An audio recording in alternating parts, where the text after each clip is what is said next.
આજની રસોઈના દાતા છે એમને એક વખત જોરદાર તાળીઓના નાદથી વધાવવા છે સ્વર્ગસ્થ મોંઘીબા તથા જેરામ બાપાના મોક્ષાર્થે જેરામ બાપા બોગરાના તમામ પરિવાર તરફથી 81,000 રૂપિયાનું માતબર રકમ મળે છે. જોરદાર તાળીઓના નાદથી આપણે આપણને વધાવીએ. અને આજની સાંજની પોથીની મુખ્ય આરતી જેરામ બાપાનો પરિવાર તેનો લાભ લેવાનો છે, તેને પણ આપણે જોરદાર તાળીઓના નાદથી વધાવીએ. આપણી વચ્ચેથી સાધુ સંતો વિદાય લઈ રહ્યા છે. જોરદાર તાળીઓના નાદથી આપણે એમને વિદાયમાન કરીએ.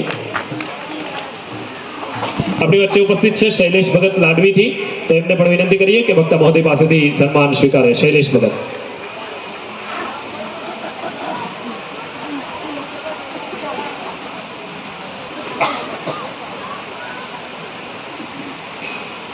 જોરદાર તાળીઓના નાદ સાથે આપણે આપણને વધાવીએ.